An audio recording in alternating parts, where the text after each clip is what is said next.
Welcome to Passing Point on ESPN Kansas City and the RacinBoys Broadcasting Network. Brought to you by the McCarthy Auto Group. Go to kccars.com to shop their great selection of new and certified pre-owned vehicles. Here are the RacinBoys, Scott Traylor and Kirk Elliott. Good evening, everyone. Welcome to the Passing Point here on ESPN Radio KC and RBN, the RacinBoys Broadcasting Network. I'm Scott. He's Kirk. We're the RacinBoys with Todd Surprise here at the McCarthy Auto Group studio. Thanks for joining us. 30 minutes of racing fodder coming up. We're going to be talking in just a second to Pete Howey, the general manager at Lakeside Speedway. Unfortunately, not good news for Lakeside with Mother Nature. We'll talk to Pete and what it looks like for the future Lakeside Speedway in 2019 here in just a second. Also, Lee Spencer's going to talk to us about a lot of things going on in NASCAR this weekend. Obviously, the schedule change, qualifying changes, and Brad Keselowski picks up the win last weekend. But let's start off right now by going to the phones, bringing in our friend Pete Howey from Lakeside Speedway. Pete, how you doing, my friend? You doing okay? I'm doing pretty good. Thanks for having me on. Well, we appreciate you coming on. I know it's a tough time for you out there, and gosh dogs, old Mother Nature hasn't been too good to you this time around. And Pete, I know a lot of people are talking about the water on the river as bad as it was in '93, but good and bad. I'm trying to find the good out of all this, right? The good news is it didn't flood Lakeside Speedway like the flood of '93. Oh, no, not even close. Yeah. It's a little bit worse than 2011, but not nearly as bad as '93. Yeah. Pete, let's talk about, first of all, how bad the water is out at Lakeside. We're looking at pictures right now that people are watching online with us on our Facebook page and Twitter. Completely submerged the racetrack. It looks like the water's up about 5 or 6 rows, maybe 6 up into the grandstands. Tell us what you know and what the future looks like for getting that water out of there. Yeah, you're about right. It's about 6, 7 rows up. Of course, the pit concession building, the pit check-in building, they're completely submerged. The barn about 40 inches. Front ticket booth about halfway under. But, the very positive part of it is this morning when I was out there, the water has receded about 3 feet. Oh, good. So that's very positive. The unfortunate part is that river level is not dropping as fast as it should be. So they're telling us about 2 more weeks of submerged property. Well, I've always been of the belief now, and this is just because I raced there back in the pavement days, and it seemed like when the river was up, the racetrack seeped more, and there was always this, I don't know if it's true or not, but there was always this rumor that there was undercurrent around the river and water streams under, and that fed the where the seepage came up on the racetrack. Is there such a thing as underground current, and how big an issue is that, if that is true, for getting the water out? I can't say if that's 100% true. I know that when the river is up, the grounds of the property, including the track, seem to hold more water, seep more water up. As that river level stays up and all that farmland and all of our property is underwater, it's going to be a long process, and it will stay a little damp, I think, for a long time. But it usually dries out nicely, and we can always anticipate it going down. Yeah. What did Mother Nature obviously brought all this water on? We had all the snow, right? We know that happened. But the levee, where did it give up? And do we have to worry about them opening up any water channels to feed the river to let water escape north of us, and is that going to hurt you in the future? Well, the levee, if you're in my pit area and you look directly north out of there, there's a grain elevator, and that's where the levee gave way. So it's almost a straight shot out of the pits. I see. And it's right where the river has a bend in it, so the current just kind of kept going straight on. As far as levees and dams up north, the next couple of weeks they're continually letting out the recreational areas, if you will.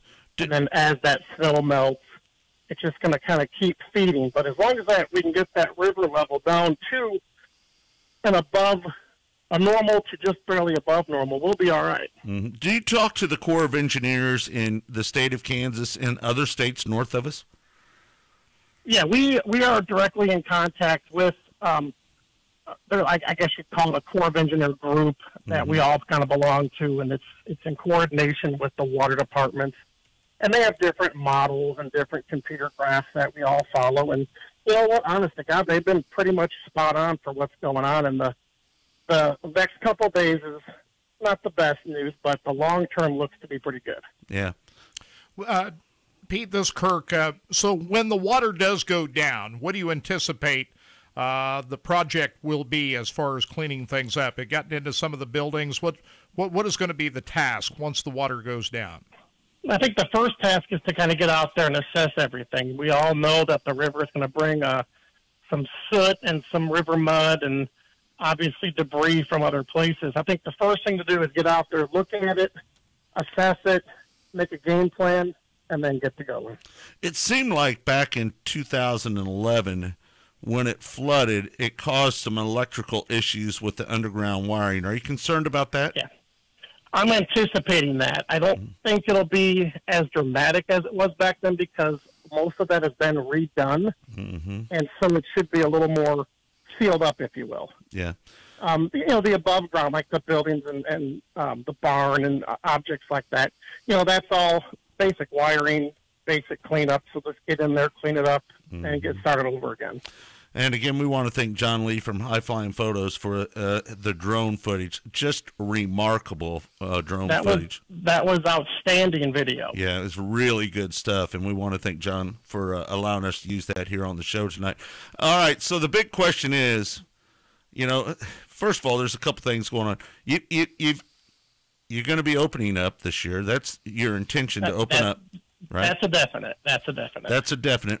So timeline-wise, I know it's difficult to say, all right, I think by this time, but I mean, you know the damage that's going to be done out there. You've got a really good feel for it. What, realistically, what is the soonest and what is the latest that you think that we might see Lakeside come back in 2019? I really believe if all the cards lay out for us, the river levels go down, they don't come back up, we have no more weird monsoon-type weather, I'm anticipating around June 1st. June 1st. Wow. That's a little tough for some of you. Because, listen, you got really loyal fans go to Lakeside Speedway. Exactly. That's a pretty tough one to swallow, isn't it? It is. I think it's realistic, though, you know, because we're basically in the last week of March. That leaves us the 4 weeks of April. If I've got 2 weeks more for the water to reside, that's going to give me a good 4 to 5 weeks for cleanup. I mean, don't forget, that track's probably going to have to be ripped up dirt-wise and relayed and all that. Then I was going to ask you, are you going to have to put new dirt on it, do you believe? I believe so. Again, it just depends what that river has brought with it. A lot of soot and sand, though, probably, right? The soot and the sand is what's gonna kill that surface, because obviously we can't have the sand on it, and the soot, I think, would be slimy. Yeah. Hey, Pete, you don't have the USRA sanction this year. It's this for pretty much first year you're going to run non-sanction. What kind of a challenge has that had, even during the off season before the flood? A little bit of a different weekly program for you this year. It's a little bit, you know, I think it'll be good for us. I don't think it brings any negative tones. Yeah, it's going to be a little bit more challenging to get started because we're going to be late, and we don't have the national points to fall back on, if you will. Yeah. Well, Pete, let me ask you a question. Are you part of the ownership group out there? Well, obviously my family owns it, Don and Donna Mars. Right. So in a roundabout way, right? You know, it's basically it's Don and Donna's owned business. As family, we all take a big ownership of it. Yeah. Well, because you know there was rumors out there that you had purchased the racetrack from Don and Donna. Have you heard that before? I have not heard that before. Yeah, I just had to ask, so wasn't sure. I think I'm the face everybody sees. Right, good or bad, right? Exactly. Right. All right. Well, Pete, so for the people that are out there that are huge Lakeside fans like ourselves, what kind of message would you like to convey to your loyal supporters out there? I would like to say thank you for your past, what's the word I'm looking for? Support? Patronage? Support, yeah. and loyalship. Yep. And, give us a little bit of time. This is just a small hiccup, but we will be back and we will be as good as ever. Yeah. Pete, are you going to need some volunteers? Are you going to be looking for people to come out there and give you a hand when it is time? Yeah, I'm going to be looking, for all hands on deck. Anyone that would like to come out and help. Again, that's part of the support system. Right. That's going to be one of those things where let's get out there, let's assess it, let's make a game plan, and go at it strategically. Mm-hmm. Well, I know that this is a tough assignment for you, bud. And, we're big fans of Lakeside Speedway, obviously, KC Classic. We're going to keep our fingers crossed that you're a little off on your time, and maybe we can still get that in. I'm not sure that's going to happen, but we're hopeful that it will, and we're hopeful that you'll be able to get that open a little bit sooner than June if it all works out just perfect for you. So good luck. That's what I'm really hoping for. And yeah, we don't want to lose those sprint car races because they are so popular. Yeah, no doubt. All right, Pete, thanks so much for taking the time with us on the show. We so much appreciate it. Good luck to you in the future. You need anything, you need to get the word out. You've always got an open phone with us here at RacinBoys. I appreciate it, guys. Thanks. All right, Pete. Thank you. There you have it. That's Pete Howey, the general manager and part of the family that owns Lakeside Speedway, talking about the flood out there, Kirk. He's got the right kind of attitude. I mean, what do you do? I mean, it's just out of your control. You just got to, look forward to the future, hope the water goes down soon, and get back to business. That's about all you can do at this point. That's all you can do. All right, we're going to take a break. When we come back, we're going to switch it up. A lot of news going on in the Monster Energy NASCAR Cup Series. We'll talk to Lee Spencer about that and more when we come back here with The Passing Point.